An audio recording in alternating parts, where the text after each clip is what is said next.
राधे राधे। तो हमारे सारे व्यूअर्स को राधा अष्टमी की बहुत बहुत मुबारक।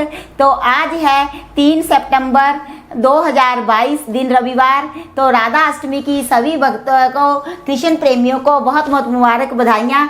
तो आप चलते हैं अपने राधा अष्टमी यानी कि राधा जी का जन्मदिन बनाने के लिए अपनी ब्लॉग की तरफ करती हैं यात्रा शुरू। तो क्या है, सबसे पहले हम राधा अष्टमी क्या है इसके बारे में बताएंगे। कैसे राधा जी की पूजा करनी चाहिए, किस प्रकार राधा जी का भोग तैयार करना चाहिए और किस प्रकार राधा जी की कथा कहनी चाहिए। सारा कुछ अपने बड़ी सरल ही विधि से और बहुत आसान तरीके से बताने की कोशिश करेंगे, अगर प्रभु कृपा होगी तो सबसे पहले राधा अष्टमी के दिन राधा जी का जन्मदिन बनाने के लिए हमारे पास राधा जी की कोई भी प्रतिमा, मूर्ति, विग्रह या ना हो तो कुछ ना कुछ राधा जी की तस्वीर, जैसे मेरे पास ये है।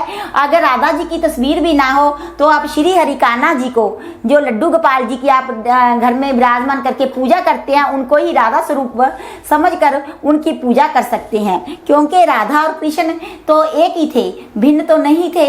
तो राधा जी की जो पूजा का समय होता है वो दोपहर 12 बजे, उनका जन्म दोपहर 12 बजे हुआ था। तो यह व्रत भी 12 बजे तक ही किया जाता है। सुबह आप नहा धोकर स्वस्थ वस्त्र धारण करें और हो सके तो गंगा जल मिलाकर स्नान कर लें और उसके पश्चात आप चाय दूध ले लें और फिर 12 बजे तक बिल्कुल भूखे रहें। और 12 बजने के पश्चात राधा जी की पूजा अर्चना, भोग लगाकर, कथा सुनकर आप इस व्रत का पारण करें। तो सबसे पहले क्या करना होता है कि आप एक कटोरी में पंचामृत तैयार कर लें। पंचामृत क्या होता है कि दूध में दही, शहद, शक्कर, घी, गंगा जल मिलाकर ये पंचामृत तैयार किया जाता है। तो फिर सबसे पहले हम राधा जी की जो भी मूर्ति, विग्रह है या तस्वीर है या कान्हा जी है तो उनको गंगा जल से स्नान कराएं। जय श्री गंगे, हर हर गंगे। तो फिर जो हमने पंचामृत तैयार किया है तो मैं तो इनसे ही छिटा दे दूंगी, उससे स्नान कराई। उसके पश्चात फिर गंगा जल से स्नान कराया जाता है। तो दूसरी बात, जब भी आप राधा जी की पूजा करें तो जो शंख अगर आपके पास है, कोई जरूरी नहीं है, पूजा में तो भाव का ही मेन महत्व रहता है, जो महत्ता है वो भाव की रहती है, उसे जरूर रख लें। क्योंकि राधा जी लक्ष्मी रूपा हैं और लक्ष्मी जी समुद्र से प्रकट हुई हैं और जो मतलब के शंख है वो भी समुद्र से निकलता है। लक्ष्मी जी का भाई है समुद्र, तो इसलिए इसका पूजा में विशेष महत्व रहता है। गंगा जल, पंचामृत से फिर गंगा जल से स्नान कराने के पश्चात अपनी प्रिय राधा रानी जी को वस्त्र पहनाएं। अगर आपके पास राधा जी का विग्रह है, मूर्ति है, तो उन्हें को जिस प्रकार हम कान्हा जी के नए वस्त्र धारण करवाते हैं, उनको नए वस्त्र अर्पण कीजिए। वस्त्र अर्पण करने के पश्चात है, मेरे पास जो तस्वीर है तो मैं इन्हें ही, मोली को ही वस्त्र रूप मानकर इनको जय राधा रानी जी को अर्पण करूंगी। तो अगर आपके पास स्वरूप है तो जिस प्रकार कान्हा जी को हम जन्माष्टमी पर नए वस्त्र अर्पण करते हैं, आप इन्हें भी कीजिए। इनको नया हार पहनाइए, नए कंगन पहनाइए और इनका पूर्ण श्रृंगार कीजिए और इनको रोली लगाइए। जय श्री राधे श्याम। राधे राधे राधे राधे। जब आप स्नान कराते हैं तो उस स्नान में आप चंदन का पाउडर भी मिला सकते हैं। तो उसके बाद राधा जी को इतर लगाएं। वस्त्र भूषण पहनाने के बाद इतर लगाएं। इनको काजल जरूर लगाएं। काजल लगाना बहुत गिना जाता है। हमारे पास घर का बना काजल है जो दीपावली की रात को बनाते हैं। काजल, वस्त्र, आभूषण अर्पण करने के बाद इन्हें पुष्प चढ़ाएं। जय श्री राधे श्याम। पुष्प चढ़ाने के पश्चात आप क्या करें कि धूप दीप प्रज्वलित करें। जय श्री राधे श्याम।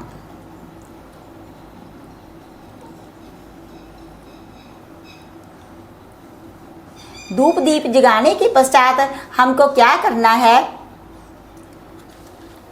कि जो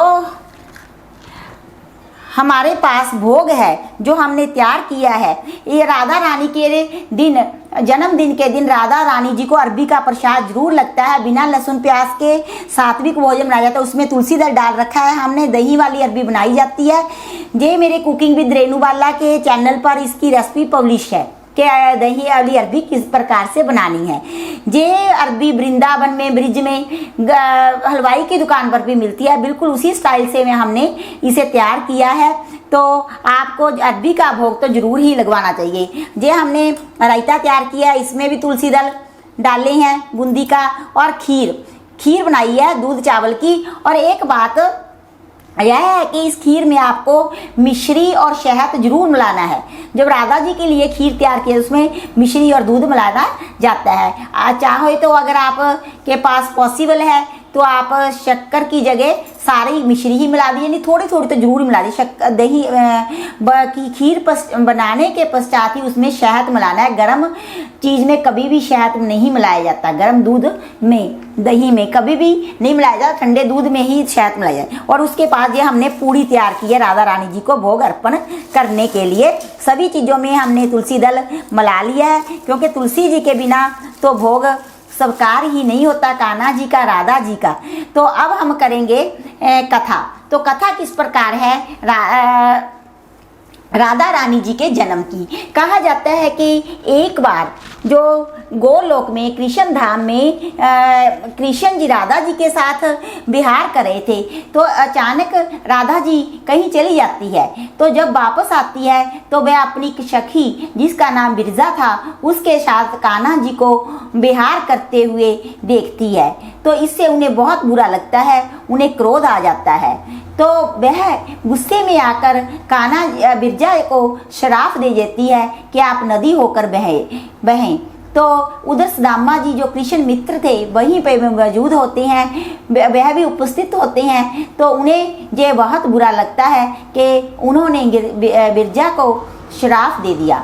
वह भी राधा जी को बदले में एक श्राप दे देते हैं कि आपका जन्म हो। तो उस श्राप के कारण राधा जी मृत्युलोक में राधा बनकर मृत्युलोक में वृषभान के घर पुत्री रूप में जन्म लेती है। कहा जाता है कि उनका जन्म आम साधारण जैसे बच्चों का होता है उस प्रकार से नहीं हुआ था। तो जो वृषभानु की पत्नी थी उसे ऐसा आभास हुआ कि वो गर्भ से है, परंतु उसमें हवा प्रवेश कर जाती है और जोग माया की कृपा से उसे प्रसव पीड़ा भी होने लगती है। परंतु क्या होता है कि जोग माया तब चारों तरफ इतना अपना स्वरूप माया फैला देती है कि उसको लगता है कि मैंने एक बेटी को जन्म दिया है। परंतु जब गर्भ से पीड़ा होती है तो हवा ही निकलती है और उसके स्थान पर राधा रानी साक्षात जो लक्ष्मी रूपा है अपनी अद्भुत शक्तियों के साथ प्रकट हो जाती है, ऐसा कहा जाता है। क्योंकि जो मतलब कि ऐसी आत्माएं होती हैं वो जन्म मरण से रहित होती हैं, तो साक्षात वो लक्ष्मी रूपा थी। तो फिर उनका कान्हा जी के साथ विवाह ना होकर किसी वैश्य के साथ, व्यापारी के साथ शादी होती है। तो जब बड़ी होती है तो कृष्ण जी के साथ उनका प्रेम इतना था कि कृष्ण जी जब अपने जाते हैं तो वो बंसरी अपनी राधा जी को दे देते हैं। आखिरी बार उन्होंने राधा जी के लिए ही बंसरी बजाई थी। जो राधा जी उन्हें बहुत प्रेम करती थी, दिलो जान से चाहती थी। एक ऐसा भी प्रसंग आता है कि एक बार कान्हा जी को बहुत ज़्यादा पेट में दर्द होने लगता है और पूछने पर भगवान कहते हैं कि इसका एक ही इलाज है कि जो अपना चरणों की अमृत चरण धोकर मेरे को देगा उससे मेरा पेट दर्द ठीक होगा। सभी जो इवन यहाँ तक के जो कान्हा जी की पत्नी थी रुक्मिणी उसके पास जाते हैं कि कान्हा जी को बहुत दर्द हो रहा है, वह भी जवाब दे देती है क्योंकि इससे उन्हें दोष लगेगा कि पत्नी के चरणों का अमृत पिएंगे पति। तो कहते हैं कि मैं नहीं ऐसे पाप कर सकती। तो सभी जो कृष्ण जी के प्रेमी होते हैं, सखियाँ होती हैं, सभी जवाब दे देती हैं। तो राधा इतना प्रेम चाहती थी कि वो कहती है कि अगर फिर राधा जी के पास जाया जाता है, वो कहने क्या जवाब देती है सुनिए बहुत गौर से कि वह कहती है कि अगर किसी प्रेमी के लिए प्रेमिका को नरक भी मिलता है तो ये क्या बात है, उनका दर्द ठीक होना चाहिए। मेरे को नरक की कोई परवाह नहीं है। वो तुरंत अपने पैरों को धोती है और वो चरना अमृत एक पात्र में डालकर कान्हा जी के लिए दे देती है। तो कान्हा जी तो एक माया कर रहे थे, उन्होंने कौन सा दर्द था, उन्हें कौन सा दर्द हो भी सकता है और क्या वह तो वो अपने भक्तों के आगे एक प्रेम का उदाहरण प्रस्तुत करना चाहते थे कि प्रेम में इंसान, प्रेम ऐसा होना चाहिए कि अपनी परवाह ना करते हुए जब हम जिससे प्रेम करते हैं उसके बारे में सोचते हैं तो वो ही प्रेम होता है। तो इस प्रकार से कान्हा जी उन्हें वरदान देते हैं कि आप जन्म जन्म में मेरे साथ ही आपका नाम जुड़ेगा, रुक्मिणी की जगह मंदिरों में मेरी आपकी ही प्रतिमा होगी। तो इसलिए जहाँ कृष्ण वहाँ राधा, जहाँ राधा वहाँ कृष्ण। इसलिए कहा जाता है कि जब हम राधा जी को पुकारते हैं तो कृष्ण जी तो पीछे पीछे आ ही जाते हैं। तो कृष्ण जी को सुदामा के श्राप के कारण ऋतुलोक में राधा बनकर जन्म लेना पड़ा और बिरजा का फिर उन्होंने उद्धार भी किया कि वो नदी रूप से उनका छुटकारा भी हुआ, वो मोक्ष को भी प्राप्त हुई। तो इस प्रकार राधा जी के जन्म की कथा है। राधा जी का जन्म ठीक 12 बजे भाद्र पक्ष की शुक्ल पक्ष की अष्टमी को हुआ था और कृष्ण जी का जन्म भाद्र मास में ही कृष्ण पक्ष की अष्टमी को हुआ था। तो इस प्रकार राधा जी की जय। राधा जी का जन्म आपको मैंने जन्म कथा सुनाई है। तो सभी को राधा जी के जन्म की बहुत बहुत मुबारक, धन्यवाद। तो अब हम करेंगे राधा जी की आरती, फिर उन्हें करेंगे नैवेद्य भोग अर्पण। तो किस प्रकार से करेंगे मैं आपको आरती करके दिखाती हूँ। ओम श्री गणेशाय नमः। मैंने गणेश जी की जो पूजा है इसलिए नहीं की कि सुबह मैंने गणेश भगवान सभी देवी देवताओं की जो मैं रूटीन में पूजा करती हूँ वो कर ली थी। अब हमने सिर्फ राधा जी का जन्मदिन ही बनाया है। आरती श्री युगल किशोर की कीजे, तन मन धन न शावर कीजे।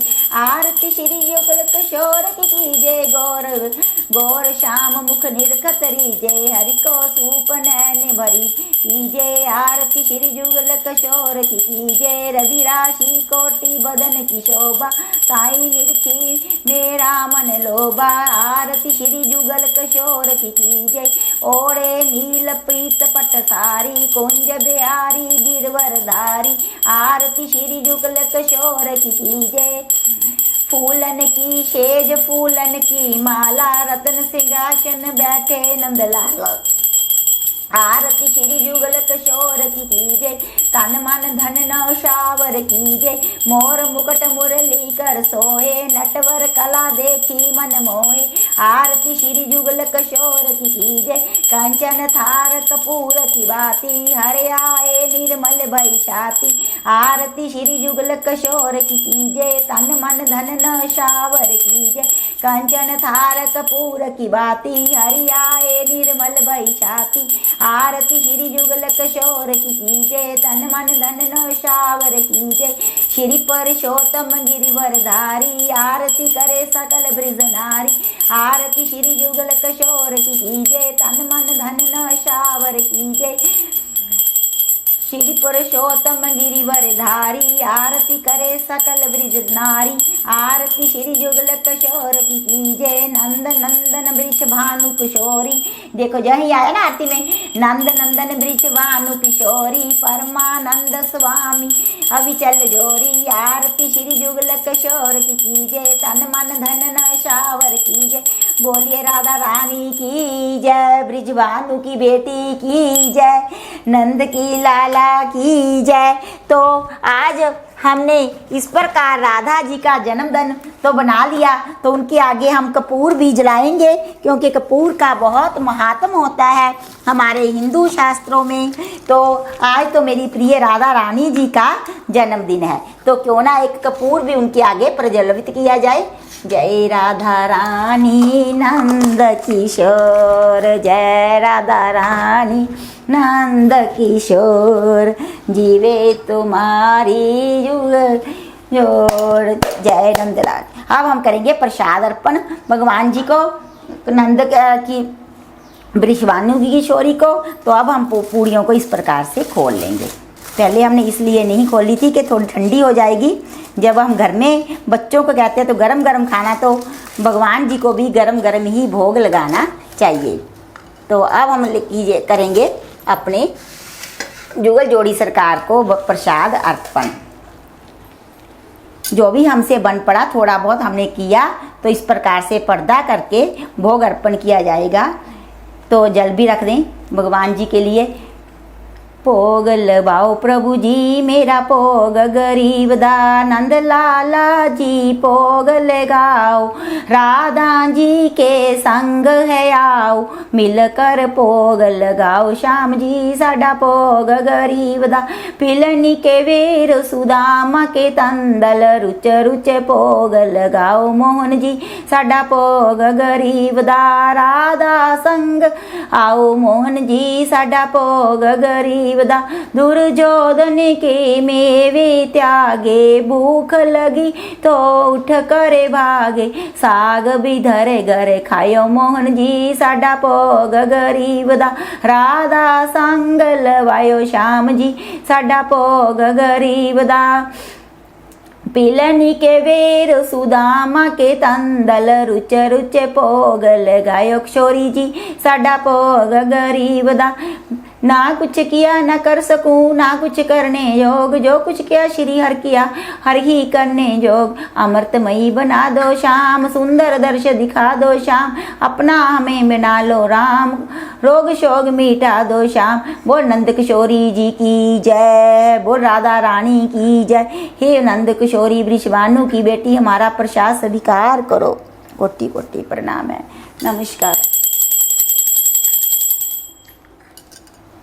तो इस प्रकार से हमसे जो भी बन पड़ा तो हमने किया, तो क्योंकि आज हमने व्रत किया था तो उसकी क्षमा याचना कैसे करते मैं आपको बता देती हूँ। हे नंद किशोर, हे जुगल जोड़ी सरकार, राधा रानी, मैंने आपके जन्मदिन पर आज 12 बजे तक व्रत किया है, अगर व्रत करने में हमसे कोई भी भूल चूक हो गई हो तो आप हमें अपने बच्चे समझकर, प्रेमी समझकर क्षमा करना कान्हा जी, नंद किशोरी जी। तो जो भी हमसे बन पड़ा हमने किया आपकी कृपा से ही किया, हम कुछ भी करने योग्य नहीं है, हमने अपने मन से तन मन से जो भी किया है आप भी उसे अपने तन मन से क्षमा करते हुए हमें आगे अपनी श्री चरणों की भक्ति प्रदान करें ताकि हम अपना जीवन सफल कर सकें, हम भी आपके प्रेम में मगन होकर इस जीवन यात्रा को पूर्ण करें। जय जय श्री राधे श्याम। तो लो भगवान जी, पहले हम मीठे का भोग अर्पण करेंगे अपनी राधा रानी जी को, जय, अपने कान्हा जी को, फिर हमने जो भी पकवान बनाए है उसमें से अपनी राधा प्रिय जन्मदिन मुबारक, बहुत बहुत मुबारक जन्मदिन राधा रानी जी, कान्हा जी आपको जन्मदिन मुबारक, जय। तो इस प्रकार हमारी पूजा और किशोरी जी का जो जन्मदिन है उसकी वीडियो संपूर्ण हुई। बोलिए राधे राधे। अब हम मिलेंगे अपने नेक्स्ट वीडियो में। तो सभी खीर का भी वीडियो है उसमें हमारे चैनल पर पब्लिश, और अरबी की सब्जी का भी आप देख सकते हैं। धन्यवाद, शुक्रिया। अब हम मिलेंगे अपनी नेक्स्ट वीडियो में, तब तक के लिए बाय बाय। सभी धार्मिक कथाएं हमारे चैनल पर उपलब्ध हैं और जो रह गई हैं वो भी मैं जल्दी ही मतलब के पब्लिश कर दूंगी वीडियो। कार्तिक मास की कथा भी है, कार्तिक में जो व्रत उपवास किए जाते हैं सभी हैं, आप देख सकते हैं। बहुत बहुत धन्यवाद, शुक्रिया, राधे राधे।